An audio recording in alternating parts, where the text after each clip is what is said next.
some time-changing moments in your life? I've had a lot of time-changing moments, both professionally and personally.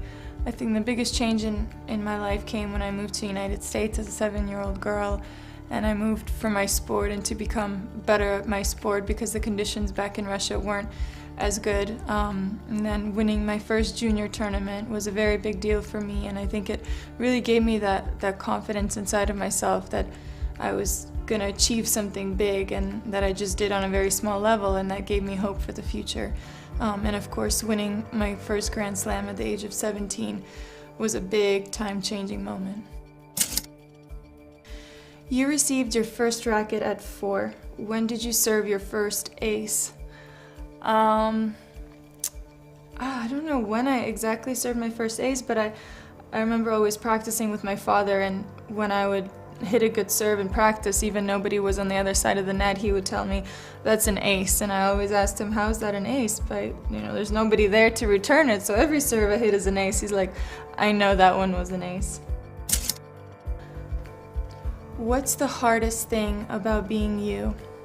I'd say I'm quite a stubborn individual, and in a way it's gotten me so much success, and I have that feeling of never giving up and always wanting more and wanting to get more out of myself. But when you're stubborn, you're also, I think, come across a few roadblocks in your life, because sometimes you need to let go, and when you're stubborn, it's not so easy to just let everything go.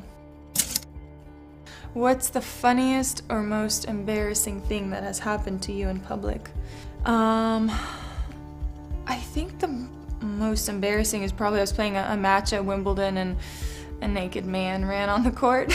That's pretty embarrassing, I think, not just for me, but for a lot of people. But I'm glad the security caught him very, very fast. How does it feel to look back? Looking back at your achievements is incredibly motivating.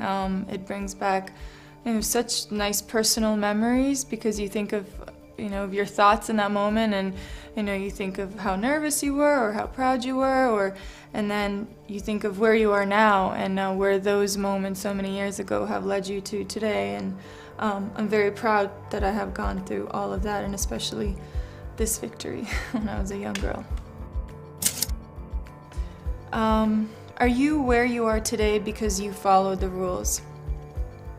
I don't think I am. I think I am where I am today because I set my own rules. I followed my own advice. I set my own time. I did all those things based on my intuition and what I believed I needed to do. Of course, you have a lot of people around you that help guide you in the right direction, and I always say it is a team effort, but it is that voice inside of yourself that sets those rules.